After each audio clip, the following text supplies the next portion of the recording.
నమస్తే. క్యాన్సర్‌పై అవగాహన కార్యక్రమానికి స్వాగతం. ఈరోజు మనం ఊపిరితిత్తుల క్యాన్సర్ యొక్క లక్షణాలు, వాటి చికిత్సా పద్ధతుల్ని మనకి తెలియజేయడానికి ఒమేగా హాస్పిటల్స్ వైజాగ్ ప్రముఖ ఆంకాలజిస్ట్ డాక్టర్ బి. రవిశంకర్ గారు మనతో ఉన్నారు. ఆయన్ని అడిగి తెలుసుకుందాం. నమస్కారం డాక్టర్ గారు. నమస్తే అమ్మ. అసలు ఈ ఊపిరితిత్తుల క్యాన్సర్ అంటే ఏంటండి? ఊపిరితిత్తుల్లో వచ్చే క్యాన్సర్ని ఊపిరితిత్తుల క్యాన్సర్ అంటారు. ముఖ్యంగా ఇది భారతదేశంలో ఇప్పుడు గణాంకాలు కనుక చూసుకున్నట్లయితే సుమారుగా 70,000 మంది ప్రతి సంవత్సరం ఈ వ్యాధిని బారిన పడుతున్న వాళ్ళ సంఖ్య పెరుగుతూ వస్తుంది. అలాగే మన నగరంలో కూడా విశాఖపట్నంలో ఊపిరితిత్తులతో క్యాన్సర్తో బాధపడుతున్న వాళ్ళ సంఖ్య పెరుగుతూ వస్తుంది. ప్రపంచవ్యాప్తంగా కూడా మనం చూసుకున్నట్లయితే ఈ ఊపిరితిత్తుల క్యాన్సరు వాటి తాలూకా గణాంకాలు అధికంగా పెరుగుతూ ఉన్నాయి.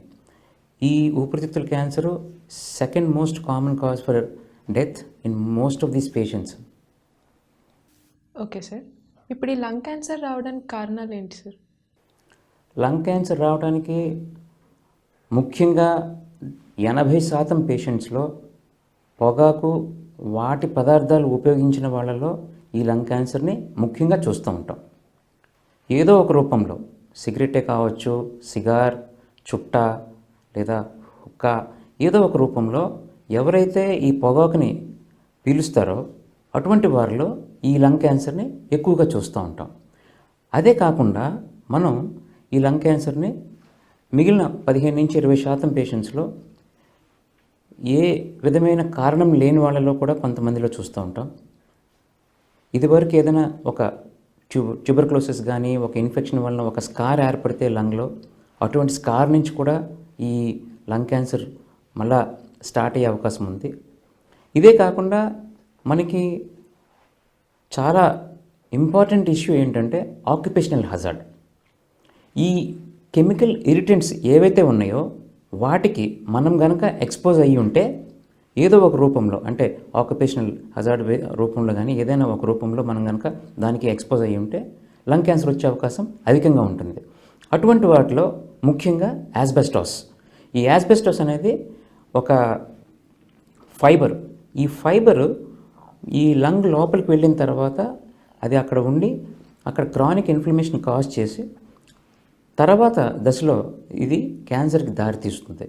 ఎవరైతే స్మోకింగ్ చేస్తూ యాస్బెస్టాస్కి ఎక్స్పోజ్ అవుతారో అటువంటి వాళ్ళల్లో ఈ క్యాన్సర్ వచ్చే అవకాశం చాలా అధిక శాతంలో ఉంటుంది. యాస్బెస్టాస్ ఎక్స్పోజర్ అది కూడా చూసుకుంటే అది దానివల్ల కూడా మనకి క్యాన్సర్ వచ్చే అవకాశం ఉంటుంది. ఇవి కాకుండా రాడాన్ ఎక్స్పోజర్ కానీ, vinyl chloride, so many cadmium, nickel, ఇటువంటి ఈ కెమికల్స్ ఎక్కడైతే వాళ్ళు ఫ్యాక్టరీలో పనిచేస్తూ వీటికి ఎక్స్పోజ్ అవుతారో అటువంటి వారిలో ఈ లంగ్ క్యాన్సర్ మనం ఎక్కువగా చూస్తూ ఉంటాం. ఇవి కాకుండా డీజిల్ ఎగ్జాస్ట్, బయట వాహనాల తాలూకా కాలుష్యం, ఫ్యాక్టరీ కాలుష్యం, ఈ కాలుష్యం నుంచి కూడా మనకి లంగ్ క్యాన్సర్ వచ్చే అవకాశాలు చాలా అధికంగా ఉన్నాయి. ఇవి కాకుండా ఇవన్నీ పక్కన పెడితే ముఖ్యంగా మహిళల్లో ఎవరైతే ఈ కట్టెలు వాడి ఆ పొయ్యి ద్వారా కుకింగ్ అది చేస్తూ ఉంటారో ఆ పొగ ద్వారా కూడా కొన్ని సన్నివేశాల్లో ఈ లంగ్ క్యాన్సర్ కాజ్ చేస్తుందని కొన్ని రిపోర్ట్స్ అయితే మనకి ఉన్నాయి. Okay sir. ఇప్పుడు ఈ లంగ్ క్యాన్సర్లో ఎన్ని రకాలు ఉన్నాయండి? లంగ్ క్యాన్సర్లో ముఖ్యంగా మనం దాన్ని విభజించినట్లయితే non small cell lung cancer, small cell lung cancer అని ఉన్నాయి. ఈ నాన్ స్మాల్ సెల్ లంగ్ క్యాన్సర్లో చాలా వెరైటీస్ ఉన్నాయి. 1 adenocarcinoma, 2 squamous cell carcinoma, 3 large cell carcinoma, ఇంకొకటి అన్డిఫరెన్షియేటెడ్ కార్సినోమా. సో ఈ లంగ్ క్యాన్సర్ టైప్స్ ఎందుకు ఇంపార్టెంట్ అంటే ఇందులో ఒక్కొక్క క్యాన్సర్కి ఒక్కొక్క నిర్ణీతమైన పద్ధతి ప్రకారం అది పెరుగుతుంది. దాని ద్వారా దానికి సంబంధించిన మందులు మనం టార్గెట్ చేసుకొని ఆ క్యాన్సర్కి మనం వాడుకునే అవకాశం కూడా ఉంది. Okay sir. ఇప్పుడు ఈ లంగ్ క్యాన్సర్ లక్షణాలు ఎలా ఉంటాయండి? లంగ్ క్యాన్సర్కి ప్రత్యేకించి దీనికంటూ కొన్ని లక్షణాలు ఏమీ ఉండవు. ముఖ్యంగా ఈ లంగ్ క్యాన్సర్ వచ్చేటప్పుడు ఆ పేషెంట్స్కి కామన్ సిమ్టమ్సే ఉంటాయి. సహజంగా వాళ్ళకు ఉండేది ఏంటంటే దగ్గు, ఆయాసం, దగ్గుతో కూడినప్పుడు ఒక్కొక్కప్పుడు కళ్ళెపడచ్చు, ఆ స్ఫుటం ఏదైతే పడుతుందో అందులో ఒక్కొక్కప్పుడు రక్తం పడవచ్చు. దాన్ని మా వాడుక భాషలో హిమాప్టసిస్ అంటాము. అలాగే ఆయాసం చాలా ఎక్కువగా పెరగవచ్చు, నడవడానికి ఇబ్బంది రావచ్చు. ఇది తొలి దశలో లేదా మధ్య దశలో ఉన్నప్పుడు ఎటువంటి లక్షణాలు ఉంటాయి. ఇదే వ్యాధి ఇంకా కొంచెం అడ్వాన్స్డ్ స్టేజ్లోకి వెళ్ళినప్పుడు ఏమవుతుందంటే అది ఏదైనా ఒక ఆర్గాన్కి స్ప్రెడ్ అవ్వచ్చు. ముఖ్యంగా బోన్స్కి కానీ బ్రెయిన్కి కానీ అటువంటి మన ఇంపార్టెంట్ ఆర్గన్స్కి స్ప్రెడ్ అవ్వచ్చు. అటువంటి సమయంలో పేషెంట్కి బోన్ పెయిన్స్ రావచ్చు. వెన్నుపూసలో కానీ లేకపోతే కాళ్ళల్లో కానీ ఎక్కడైనా పెయిన్ రావచ్చు. అలాగే ఇది పైన సిఎన్ఎస్కి కనుక స్ప్రెడ్ అయి ఉంటే, బ్రెయిన్కి స్ప్రెడ్ అయి ఉంటే, ఎక్కడైతే ఏ భాగంలో అయితే స్ప్రెడ్ అయిందో దాని ప్రకారంగా ఆ లక్షణాలు కనిపిస్తూ ఉంటాయి. ముఖ్యంగా ఎవరైతే దగ్గు, ఆయాసం, హిమాప్టసిస్ వీటితో బాధపడతారో వాళ్ళలో మనం ఈ లంగ్ క్యాన్సర్ ఉందని ఒక అనుమానం అయితే వ్యక్తం చేయొచ్చు. ఓకే డాక్టర్ గారు, ఇప్పుడు ఈ లంగ్ క్యాన్సర్ ఉందని అనుమానం కలిగినప్పుడు డాక్టర్ని ఏ సమయంలో సంప్రదిస్తే మంచిది సార్?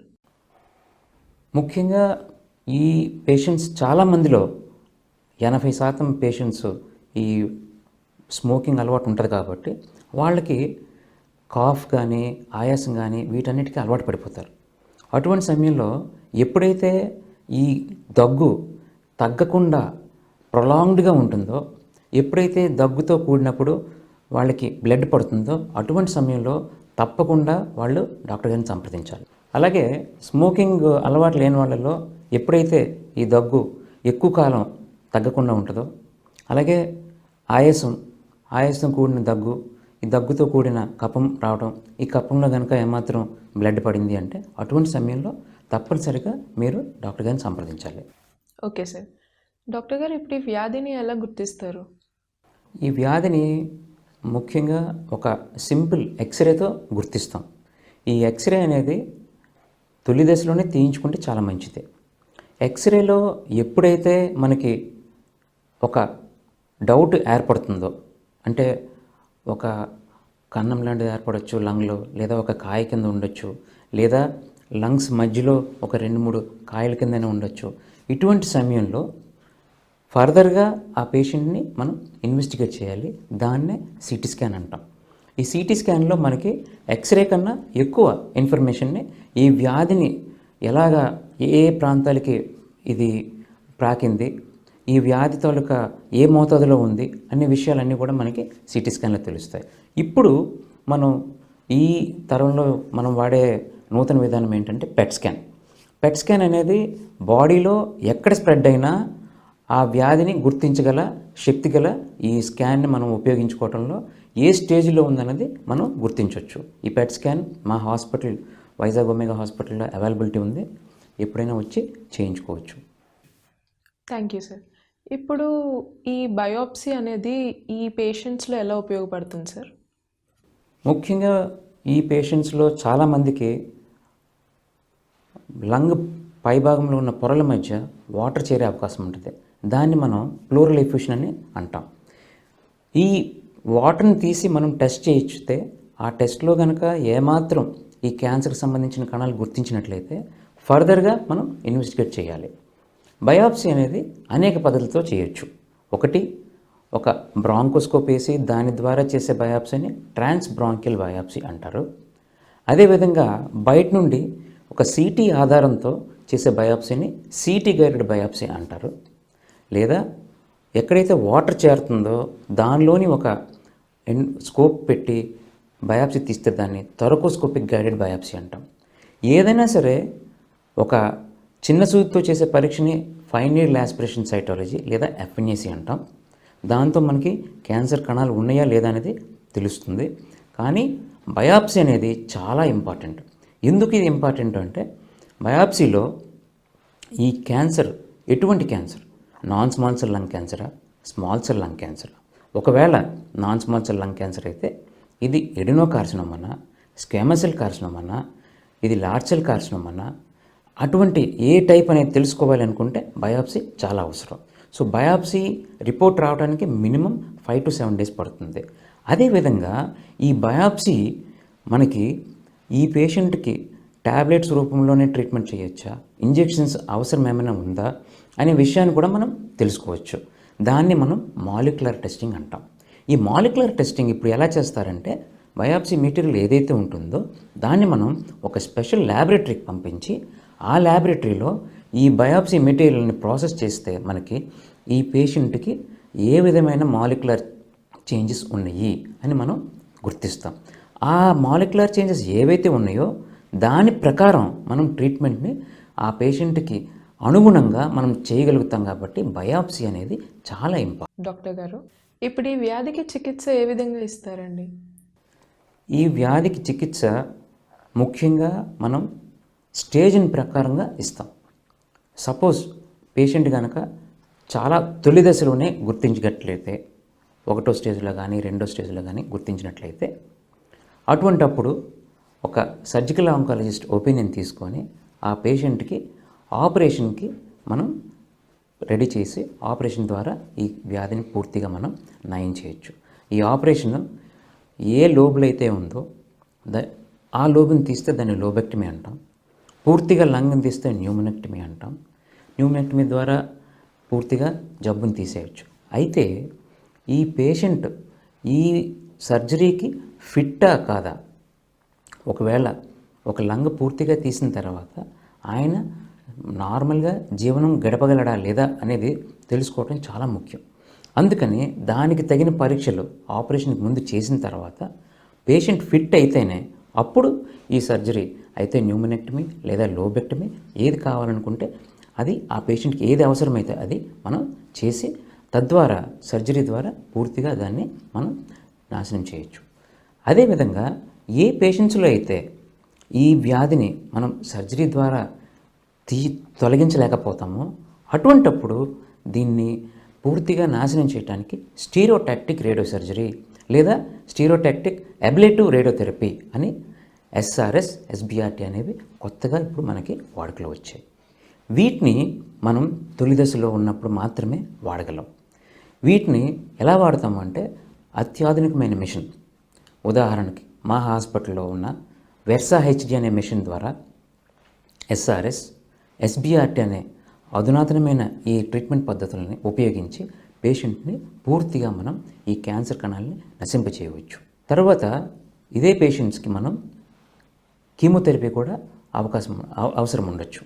కీమోథెరపీ ఎటువంటి పరిస్థితుల్లో వాడతాము అంటే కీమోథెరపీ కొంచెం వ్యాధి అడ్వాన్స్డ్ స్టేజ్లో ఉన్నప్పుడు, ఆపరేషన్కి వీలు కాని పరిస్థితిలో ఉన్నప్పుడు క్యాన్సర్ని కంట్రోల్ చేయడానికి ఈ కీమోథెరపీని వాడతాం.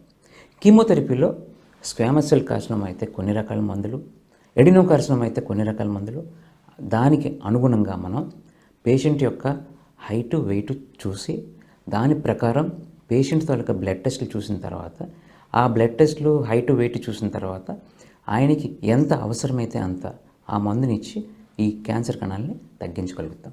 ఇది కీమోథెరపీ. ఈ కీమోథెరపీ ద్వారా చేసినప్పుడు పేషెంట్కి కొన్ని రకమైన ఇబ్బందులు ఉంటాయి. ముఖ్యంగా జుట్టు రాలిపోవటం, నాజియా, వామిటింగ్, వాంతులు వస్తున్నట్టుగా అనిపించడం, వాంతులు రావటం, అలాగే పేషెంట్కి కొంచెం బలహీనంగా ఉండటం, ఇటువంటివన్నీ జరుగుతూ ఉంటాయి. సో అవన్నీ కూడా తాత్కాలికంగానే ఉంటాయి. ఈ కీమోథెరపీ వలన వచ్చే సైడ్ ఎఫెక్ట్స్ తగ్గడానికి కూడా మనకి చాలా రకాల మందులు ఇప్పుడు అందుబాటులో ఉన్నాయి. రేడియోథెరపీ. ఈ రేడియోథెరపీని ఎప్పుడు వాడతాము అంటే ఎవరైతే పేషెంట్స్కి ఆపరేషన్కి వీలుగా లేదా వాళ్ళు మెడికల్ కారణాల వలనో లేకపోతే మరి ఏ ఇతర కారణాల వలనో ఆపరేషన్కి అన్ఫిట్ అవుతారో అటువంటి వారిలో వాడచ్చు. లేదా అడ్వాన్స్డ్ స్టేజ్లో అంటే వ్యాధి కొంచెం ఎక్కువగా ఉన్నప్పుడు కీమోథెరపీ ద్వారా వ్యాధిని తగ్గించిన తర్వాత ఏదైతే మిగిలి ఉంటుందో దానికి మనం రేడియోథెరపీ ద్వారా ట్రీట్మెంట్ చేయొచ్చు. అదేవిధంగా స్టేజ్ 4 అంటే 4వ దశలోకి వెళ్ళినప్పుడు క్యాన్సర్ ఇది బోన్స్కి కానీ లేదా బ్రెయిన్కి కానీ వేరే ఇంకేదైనా ప్రాంతానికి అది స్ప్రెడ్ అవ్వచ్చు. అటువంటి సమయంలో అది స్ప్రెడ్ అయిన తర్వాత క్యాన్సర్ వలన కలిగే ప్రభావాలని తగ్గించాలి అంటే కంపల్సరీగా మనం ఈ రేడియేషన్ని ఉపయోగించాల్సిన పరిస్థితి ఉంది. ఇలా స్టేజ్ 4లో కూడా మనం రేడియేషన్ని వాడచ్చు. ముఖ్యంగా ఈరోజు మనం మాట్లాడుకోవాల్సిన విషయం ఏంటంటే ఈ రోజుల్లో మనకి ఈ టార్గెటెడ్ థెరపీ అనేది ఇప్పుడు అందుబాటులో వచ్చింది. ఈ టార్గెటెడ్ థెరపీ ఏంటంటే ఏ పేషెంట్కి అయితే బయాప్సీలో మనం చూసి బయాప్సీ ద్వారా మాలిక్యులర్ టెస్టింగ్లో మనకి ఏదైతే పేషెంట్స్కి ఈ టార్గెటెడ్ థెరపీకి ఫిట్ అవుతారో ఈజీఎఫ్ఆర్ అనే టెస్ట్, ఆల్క్ అనే టెస్ట్ని చేయిస్తాం. అటువంటి వాళ్ళలో ఆ టెస్ట్ కనుక పాజిటివ్ వచ్చినట్లయితే కేవలం మనం ట్యాబ్లెట్స్ ద్వారానే ఈ క్యాన్సర్ని పూర్తిగా కంట్రోల్ చేసుకోవచ్చు. ఈ పద్ధతి ద్వారా క్యాన్సర్ కంట్రోల్ అవుతూ అడ్వాన్స్డ్ స్టేజ్ పేషెంట్స్ కూడా ఇంచుమించు 6 నుంచి 8 సంవత్సరాలు బ్రతుకుతున్నారు అంటే ఏ ఇబ్బంది లేకుండా అది కేవలం ఈ టార్గెటెడ్ థెరపీస్తోనే సాధ్యపడుతుంది. Okay sir. అసలు ప్యాసివ్ స్మోకింగ్ అంటే ఏంటండి? ప్యాసివ్ స్మోకింగ్ అంటే ఎవరైనా మన పక్కన కానీ మన ఇంట్లో కానీ వ్యక్తులు స్మోక్ చేస్తున్నప్పుడు వాళ్ళు వదిలిన ఆ విషవాయువుని గనక పీల్చినట్లయితే దాన్ని మనం ప్యాసివ్ స్మోకింగ్ అంటాం. ముఖ్యంగా ఈ ప్యాసివ్ స్మోకింగ్ని చిన్నపిల్లల్లో చూస్తాం, అలాగే మహిళల్లో ఎక్కువగా చూస్తూ ఉంటాం. అందుకే చాలాసార్లు మహిళల్లో ఈ టొబాకో హిస్టరీ అంటే పొగాకు తీసుకునే అలవాటు లేకపోయినప్పటికీ వాళ్ళలో ఈ క్యాన్సర్ రావడానికి ఒక ముఖ్యమైన కారణంగా మనం దీన్ని పరిగణించాలి. ఎందుకు అంటే వాళ్ళ భర్త తాగుతున్నప్పుడు ఆపటానికి కానీ లేదా నియంత్రించడానికి చాలా కష్టపడతారు. సో ఒక విధంగా భర్త ఈ పొగాకు పీల్చుతున్నప్పుడు భార్య కూడా ఎంతో కొంత దానికి ఎక్స్పోజ్ అవుతారు కాబట్టి సో ఆవిడికి కూడా చాలా రిస్క్ ఎక్కువ ఉంటుంది. ఇంకొక ముఖ్యమైన విషయం ఏంటంటే మగవాళ్ళలోని ఆడవాళ్ళలో కంపేర్ చేసుకున్నట్లయితే ఆడవాళ్ళకి ఈ టొబాకో ఎక్స్పోజర్ కనుక ప్యాసివ్ విధంగా కానీ యాక్టివ్గా కానీ జరిగినట్లయితే వాళ్ళలో క్యాన్సర్ వచ్చే అవకాశం ఎక్కువగా ఉంటుంది. ఎందుకు అంటే ఈ పొగాకు మన శరీరంలోకి వెళ్ళిన తర్వాత అది విష పదార్థంగా మారటానికి ఒక కొంత ప్రాసెస్ జరుగుతుంది. ఈ ప్రాసెస్ మహిళల్లో ఎక్కువగా జరగటం వల్ల ఎక్కువ విష పదార్థం తయారయ్యి వాళ్ళకి హాని కలుగుతుంది. అందుచేత ప్యాసివ్ స్మోకింగ్ అనేది చాలా ఇంపార్టెంట్ విషయం. దీన్ని పూర్తిగా మీరు ఆపగలిగితే చాలా మంచిది. Okay sir. ఇప్పుడు ఈ క్యాన్సర్ బారిన పడిన పేషెంట్స్లో ఆహార నియమాలు ఏమైనా ఉంటాయా అండి? ముఖ్యంగా లంగ్ క్యాన్సర్ బారిన పడిన పేషెంట్స్లో ఆహారపు నియమాలు అంటూ ఏమీ కొత్తగా ఉండదు. అయితే కొన్ని మందులు మనం వాడేటప్పుడు కొన్ని రకాల పదార్థాలను మనం అవాయిడ్ చేస్తే చాలా మంచిది. ఎస్పెషల్లీ ఇప్పుడు మనం ఈ కీమోథెరపీ ఇస్తున్నప్పుడు హై ప్రోటీన్ డైట్ ఇవ్వాలి. అలాగే స్పైసీ ఫుడ్ అవాయిడ్ చేసుకోవాలి. ఎందుకంటే వామిటింగ్స్ ద్వారా వాళ్ళు మళ్ళీ ఆ స్పైసీ ఫుడ్ని కనుక వామిట్ చేస్తే ఇరిటేషన్ అది చాలా ఎక్కువగా ఉంటుంది. అలాగే ఏది ఈజీగా తినగలుగుతారో దాన్ని వాళ్ళు తీసుకుంటే చాలా మంచిది. ఇది కాకుండా టార్గెటెడ్ థెరపీ వాడుతున్నప్పుడు వాళ్ళు ఏవైతే మెడిసిన్స్ వాడుతున్నారో అవి చాలా చెక్ చేసుకోవడం చాలా మంచిది. ఎస్పెషల్లీ ఈ టార్గెటెడ్ థెరపీ ఇస్తున్నప్పుడు కొన్ని రకాల ఫ్రూట్స్ కూడా అవాయిడ్ చేయాలి. దాన్ని గ్రేప్ ఫ్రూట్ అంటాం. మన వైపు పంబరపనస. ఈ పంబరపనస అనేది ఎవరైతే టార్గెటెడ్ థెరపీ తీసుకుంటున్నారో వాళ్ళలో ఈ ప్రత్యేకమైన ఈ ఫ్రూట్ని తినకూడదు. తింటే దాని తాలూకా ప్రభావం మందు తాలూకా ప్రభావం చాలా ఎక్కువగా ఉంటుంది. అలాగే కొన్ని రకాల మందులు ఈ బీపీకి కంట్రోల్ చేసుకోవటానికి లేదా పూర్వం ఏదైనా ట్యూబర్క్లోసిస్ వచ్చినా దానికి సంబంధించిన మందులు వాడచ్చు. సో ఇటువంటప్పుడు కంపల్సరీగా మీరు వాడుతున్న మందులు వాటి తాలూకా వివరాలని డాక్టర్ గారికి ఇవ్వటం చాలా మంచిది. వాటిని చూసుకొని ఇప్పుడు ఈ టార్గెటెడ్ థెరపీ తాలూకా డోసుని మాడిఫై చేయటమో లేదా టార్గెటెడ్ థెరపీ మందు మార్చటము జరుగుతుంది. తద్వారా పేషెంట్కి ఏ విధమైన హాని కూడా జరగకుండా మనం చూసుకోవచ్చు. Okay sir. ఇప్పుడు ఈ వ్యాధి రాకుండా తీసుకోవాల్సిన జాగ్రత్తలు ఏమైనా ఉన్నాయా? ముఖ్యంగా మనం డిస్కస్ చేసింది ఈరోజు ఏంటంటే ఈ ఊపిరితిత్తుల్లో వచ్చే క్యాన్సరు 80% పొగాకు దాని సంబంధిత పదార్థాలను వాడిన వాళ్ళలో మనం ఎక్కువగా చూస్తాం. కాబట్టి నేను చెప్పేది ఏంటంటే పూర్తిగా మీరు పొగాకు దూరంగా ఉండండి. అదేవిధంగా మీ ఇంట్లో కనుక ఎవరైనా పొగాకు యూజ్ చేస్తున్నారు అంటే స్మోకింగ్ కానీ ఎవరైనా చేస్తుంటే వాళ్ళని సాధ్యమైనంత వరకు ఆపడానికి ప్రయత్నించేసి ఆ హ్యాబిట్ నుంచి మీరు వాళ్ళని ఆపండి. అదేవిధంగా ఏదైతే మనం ఈ ప్యాసివ్ స్మోకింగ్ అని డిస్కస్ చేసామో దాని నుంచి కూడా మనల్ని మనం కాపాడుకోవాలి. మన పక్కన కానీ మన ఇంట్లో కానీ మన ఆఫీస్ ప్రదేశంలో కానీ ఎవరైనా ఈ స్మోకింగ్ చేస్తున్నప్పుడు నిర్మోహమాటంగా మీరు వాళ్ళని బయటికి వెళ్ళి కాల్చమని చెప్పటం చాలా మంచిది. తద్వారా మీరు మీ పక్కన ఉన్న సన్నిహితులు అందరూ కూడా ఈ పొగాకు నుంచి కాపాడుకోగలుగుతారు. Okay sir. ఇప్పుడున్న అధునాతన పద్ధతులైన ఎస్ఆర్ఎస్, ఎస్బీఆర్టీ వల్ల ఈ పేషెంట్స్కి ఎంతవరకు ఉపయోగం ఉంటుందండి? ఈ ఎస్ఆర్ఎస్, ఎస్బీఆర్టీ అనే కొత్త రేడియోథెరపీ పద్ధతులు ఇప్పుడు మనకి వాడుకలో చాలా వరకు చాలా సెంటర్స్లో మనకి అందుబాటులో ఉన్నాయి. సో ఇవి బేసిక్గా ఎస్ఆర్ఎస్ అంటే స్టీరియోటాక్టిక్ రేడియో సర్జరీ. అంటే దీన్ని ఏ పేషెంట్లో అయితే మనం సర్జరీ ద్వారా ఈ వ్యాధిని తొలగించలేకపోతామో అటువంటి పేషెంట్లో రేడియేషన్ అధిక మోతాదులో ఇచ్చి ఒకే ఒక ఫ్రాక్షన్తో ఆ ట్యూమర్ని కంప్లీట్గా మనం కంట్రోల్ చేయగల పద్ధతినే ఎస్ఆర్ఎస్ స్టీరియోటాక్టిక్ రేడియో సర్జరీ అంటాం. ఇది లంగ్ క్యాన్సర్లో 2 విధాలు ఉపయోగపడుతుంది. ఒకటి, లంగ్ క్యాన్సర్ తొలి దశలో ఉన్నప్పుడు క్యాన్సర్ ఒక లంగ్కి మాత్రమే పరిమితమై ఉన్నప్పుడు అప్పుడు వాడచ్చు. అలాగే ఈ లంగ్ క్యాన్సర్ గనక ఎక్కడికైనా వ్యాధి స్ప్రెడ్ అయిందనుకోండి, ఫర్ ఎగ్జాంపుల్ లివర్కి కానీ, బోన్కి కానీ, బ్రెయిన్కి కానీ, ఇలా ఏవైనా ఈ 3 అవయవాల్లో ఎక్కడికి స్ప్రెడ్ అయినా సరే అటువంటి సమయంలో కూడా ఆ స్ప్రెడ్ ఎక్కడైతే అయిందో దాన్ని మనం గుర్తించి అక్కడ కేవలం ఆ స్ప్రెడ్ అయిన క్యాన్సర్ కణాలను మాత్రమే మనం ఎస్ఆర్ఎస్ ద్వారా కంప్లీట్గా మనం నాశనం చేయొచ్చు. ఎస్బీఆర్టీ అనేది ఎవరైతే ఎస్ఆర్ఎస్ ట్రీట్మెంట్కి అర్హులు కాదో, ఎటువంటి పరిస్థితుల్లో వాళ్ళు అర్హులు కాదు అంటే, ఒకవేళ ఈ ట్యూమర్ కనుక మిడ్ లైన్కి దగ్గరలో ఉంటే అటువంటి పేషెంట్స్లో మనం సింగిల్ ఫ్రాక్షన్లో ట్రీట్మెంట్ ఇవ్వడం సాధ్యం కాదు. అటువంటి పేషెంట్స్కి మనం ఇది ఎస్బీఆర్టీ అనేది ఇస్తాం. ఎస్బీఆర్టీ అంటే ఏంటంటే ప్రొట్రాక్టెడ్గా ఏదైతే మనం డోసు ఒక రోజులో ఒకే ట్రీట్మెంట్లో ఇద్దామనుకుంటున్నామో ఎస్ఆర్ఎస్లో, దాన్ని విభజించి 3 లేదా 5 భాగాలుగా విభజించి దాన్ని ఒక 5 రోజుల్లో ఇస్తే దాన్ని ఎస్బీఆర్టీ అంటాం. ముఖ్యంగా వీటి వలన పేషెంట్కి చాలా కంఫర్టబుల్గా, చాలా ఈజీగా ట్రీట్మెంట్ తీసుకోగలుగుతారు. ఇవి చాలా ఉపయోగం. థ్యాంక్ యూ డాక్టర్ గారు.